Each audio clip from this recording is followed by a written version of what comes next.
Salut les papas, salut les parents. Aujourd'hui, je te parle d'un fléau, les appels visio. Eh, moi, je suis en train de péter ma tête. C'est super dur. Quand tu vois ton enfant derrière le téléphone, et que déjà c'est super dur pour toi de captiver son attention, je sais pas si je l'ai bien dit, bref, que son attention soit bien pour toi. C'est super dur d'exercer ton rôle de parent parce que quand tu commences à s'enflammer parce que toi t'es loin, quand tu fais une petite crise d'autorité, il lui reste juste une seule chose à faire, raccrocher. Et quand l'autre parent s'en bat les steaks de tout, et bah ça c'est compliqué. Regarde ce que j'ai vécu. Ça fout la rage, ça fout la rage. Regarde ce que j'ai vécu. Mon fils, il revient de chez moi. Donc ça se passe super bien, il est devant l'appareil photo, ça se passe trop bien, ça se passe bien. Il dit un truc à sa mère, je sais plus ce qu'il lui dit, bref, rien d'exceptionnel. Et elle le reprend. Alors qu'elle le reprend jamais quand c'est moi, alors qu'elle est juste à côté tout le temps. On n'a jamais d'intimité, lui et moi, on appelle visio, hein, jamais. Elle est tout le temps à côté. Et là, elle le reprend. Et elle lui dit, Nolan, arrête ça tout de suite ou j'arrête l'appel. Là, cette fois-ci, j'ai pas rien dit cette fois-ci. Moi, je gagne de plus en plus en. Tu vois, je me sens de plus en plus un papa. Plus je suis en contact avec Nono et plus je me sens papa. Et je lui dis, c'est la première fois où, tu vois, je m'affirme. Mais je m'affirme vraiment, il y avait mon fils. Et je lui dis, écoute, je regardais Nono et je parlais à sa maman, parce qu'elle se met pas devant l'écran, elle reste derrière, en mode caméraman. Je lui dis, écoute, ça c'est pas possible, je suis pas une punition, je suis son père. Tu punis-le sur ce que tu veux, mais t'as pas le droit de le punir sur les appels visio et encore moins sur le temps qu'il passe avec son père au téléphone. Je te rappelle que je suis son père, sans aucune condition, la moindre. Je suis son père. Moi, je l'aime, il m'aime, on s'aime, je suis son père. Et aujourd'hui, je voulais juste faire cette vidéo pour crier ma rage parce que c'est quoi ce délire? Ça devrait être condamnable. Ça devrait être condamnable parce que on fait tout pour nos enfants. Bordel, on va au travail, on paye des impôts, on essaie de construire des maisons, on roule dans des très grosses voitures pour qu'ils soient à l'abri. On fait tout. Notre vie entière est pour nos enfants. À quel moment on va se mettre à protéger le rôle du parent?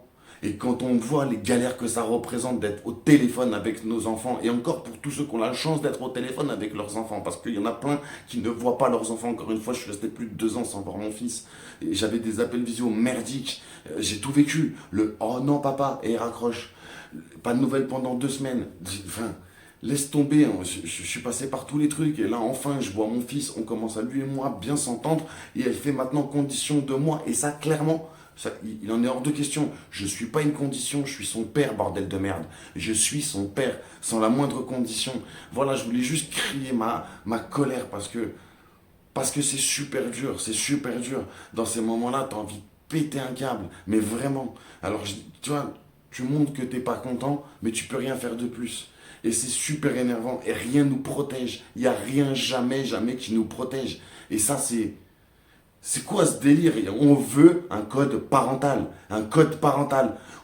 Les droits et les devoirs de tout à chacun. On arrête l'appréciation de tout à chacun. On arrête. Les juges arrêtent. Ils sont mal lunés et ils ne rendent pas les mêmes décisions le lundi et le vendredi. C'est quoi ce merdier? Il nous faut un code parental. En matière de justice familiale et dans la justice civile, il faut qu'ils prennent toutes les lois, qu'ils les concentrent. On fait voilà, un barème. Stop. Stop, non-représentation d'enfants. La loi pénale dit 15 000 euros. Et bien là, on dira 10 000 euros. 10 000 euros immédiatement pris sur tes allocations familiales. C'est comme ça. Non-paiement des pensions alimentaires, 1 x 2. Et ainsi de suite. Et voilà, les gens, tu les tapes au portefeuille et tu es sûr et certain que ça va être exécuté. On n'est plus dans une société de sentiments, on est dans une société de centimètres. Les gens, ils regardent combien ils en ont avant de regarder qu'est-ce qu'ils ont. En tout cas, voilà, c'était un grand coup de gueule et t'hésites pas, toi aussi, tu me dis dans les commentaires comment ça se passe, tes appels visio avec ton enfant, si ça se passe bien, mortel pour toi et tu nous le dis. Et parce que ça se passe, moi, relativement bien, mais des trucs comme ça où tu te dis, je suis pas une condition, putain, je suis pas une punition, putain, je suis pas une condition, je suis pas une punition. Si toi aussi, en tout cas, tu vis des galères comme ça, t'hésites pas à me le mettre dans les commentaires.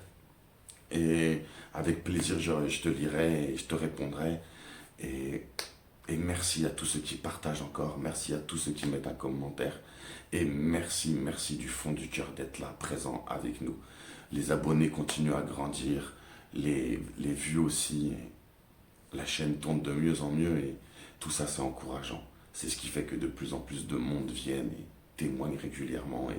Et un grand, grand merci à vous. Et on travaille dur pour enrichir cette bibliothèque et vous nous le rendez bien. Encore merci, merci, merci, merci du fond du cœur.